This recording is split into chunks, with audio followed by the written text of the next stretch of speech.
Assalamualaikum warahmatullahi wabarakatuh. Perkenalkan, nama saya Amelia Eka Dimawan dari Prodi Perbankan Syariah semester 2 dengan NIM 196120600012. Di sini saya akan mempresentasikan tentang pengertian dan ruang lingkup perekonomian tertutup tanpa kebijakan pemerintah dalam perspektif ekonomi Islam.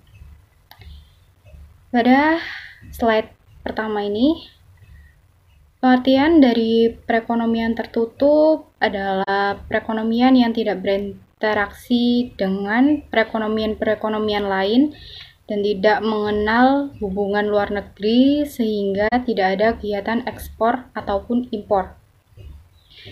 Dalam negara Islam, kebijakan fiskal merupakan salah satu perangkat untuk mencapai tujuan syariah yang dijelaskan oleh Imam Al-Ghazali, termasuk meningkatkan kesejahteraan dengan tetap menjaga keimanan, kehidupan, intelektualitas, kekayaan, dan kepemilikan. Pada saat perekonomian sedang krisis yang membawa dampak terhadap keuangan negara karena sumber-sumber penerimaan terutama pajak yang merosot seiring dengan merosotnya aktivitas ekonomi Islam.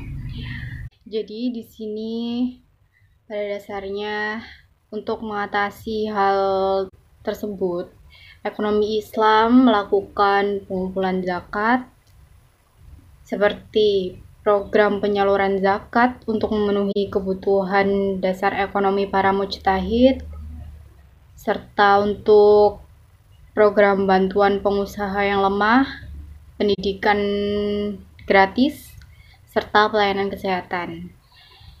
Dan tentu saja ekonomi Islam juga mengumpulkan pajak. Fungsi konsumsi dan tabungan dengan pendekatan ekonomi Islam. Pandangan Fahimkan tentang fungsi ekonomi dan tabungan mengacu pada pandangan Keynes yang menyatakan konsumsi yang dilakukan rumah tangga konsumen dipengaruhi oleh tingkat pendapatan. Pandangan Machiavelli tentang fungsi konsumsi dan tabungan dalam pengembangan fungsi konsumsi dalam perspektif Islam, Machiavelli menggunakan beberapa pendekatan hipotesis teori yang dapat dijelaskan secara sederhana. Yang kedua, fungsi investasi dengan pendekatan ekonomi Islam. Fungsi investasi dengan pendekatan ekonomi Islam tentu berbeda dengan pendekatan ekonomi konvensional. Dalam ekonomi konvensional dipengaruhi tingkat suku bunga. Hal ini tentu tidak berlaku dalam pendekatan ekonomi Islam. Yang ketiga, penentu-penentu tingkat investasi. Yang pertama, faktor utama menentukan tingkat investasi adalah yang pertama adalah tingkat keuntungan yang diramalkan akan diperoleh. Yang kedua, tingkat bunga. Yang ketiga, ramalan mengenai keadaan ekonomi di masa depan. Yang keempat, kemajuan teknologi. Yang kelima, tingkat pendapatan nasional dan perubahan-perubahannya. Yang keenam, keuntungan yang diperoleh perusahaan-perusahaan. Yang kedua adalah penentu-penentu tingkat investasi. Yang pertama, tingkat keuntungan yang diramalkan akan diperoleh. Yang kedua, tingkat bunga. Yang ketiga, ramalan mengenai keadaan ekonomi Islam. Yang keempat, atau di masa depan. Yang keempat adalah kemajuan teknologi. Yang kelima, tingkat pendapatan nasional dan perusahaan-perusahaan. Yang keenam adalah keuntungan yang diperoleh oleh perusahaan. Nah, ini pertama, bila seseorang pengusaha memiliki tabungan yang cukup dan itu tidak perlu untuk meminjam dari suatu lembaga keuangan untuk biaya investasi itu, maka itu belum cukup. Dan perusahaan itu hanya memiliki dua opsi, yaitu meminjamkan atau membungakan uang tersebut yang dipergunakan untuk investasi. Namun akan jauh lebih baik jika perusahaan itu membungakan uangnya dan membatalkan untuk investasinya.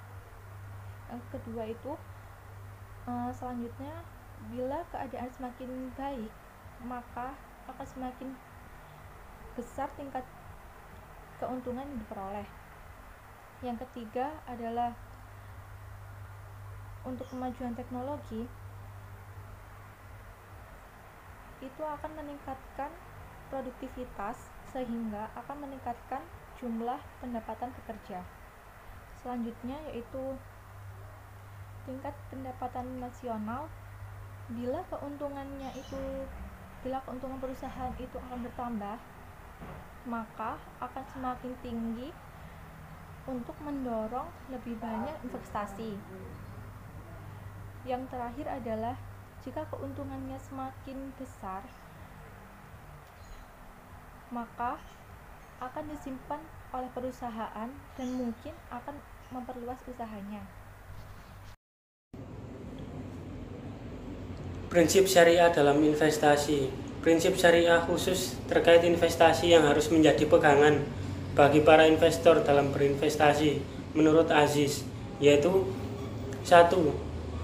Tidak mencari rezeki pada sektor usaha haram, baik dari segi zatnya atau objeknya maupun prosesnya, yakni cara memperoleh, mengolah, dan mendistribusikannya, serta tidak menggunakan untuk hal-hal yang haram. Kedua, tidak menzolimi dan tidak pula dizolimi. La tazimun wa la tazlamun. Yang keempat, transaksi dilakukan atas dasar ridho sama ridho.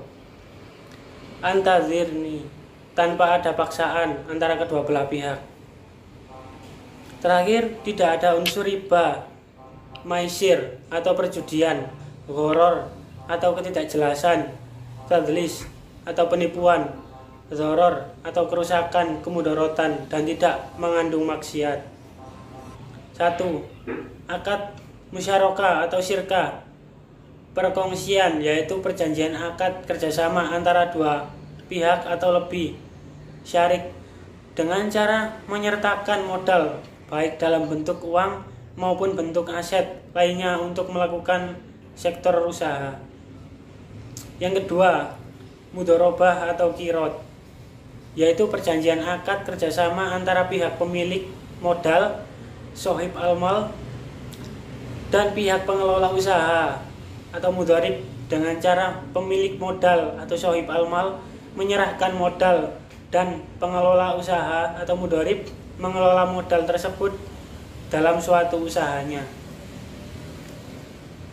Yang ketiga, ijaroh atau sewa jasa, yaitu perjanjian akad antara pihak pemberi sewa atau pemberi jasa atau mujir dan pihak penyewa atau pengguna jasa, mustajir, untuk memindahkan hak guna atau manfaat atas suatu objek jaro yang dapat berupa manfaat barang atau jasa dalam waktu tertentu dengan pembayaran sewa atau upah tanpa diikuti dengan pemindahan kepemilikan objek ijaro itu sendiri.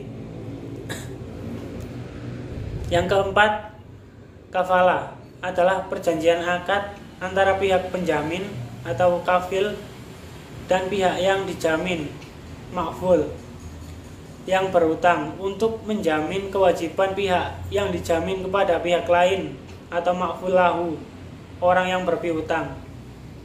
Yang terakhir, wakalah adalah perjanjian akad antara pihak pemberi kuasa, muwakil, dan pihak penerima kuasa, wakil, dengan cara pihak pemberi kuasa atau mewakil memberikan kuasa kepada pihak penerima kuasa atau wakil untuk melakukan tindakan atau perbuatan tertentu.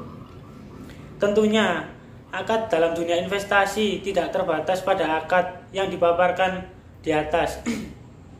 Namun masih banyak lagi akad yang dapat diimplementasikan pada sektor bisnis dan investasi. Terlebih saat ini perkembangan zaman sudah begitu cepat, khususnya dalam sektor investasi.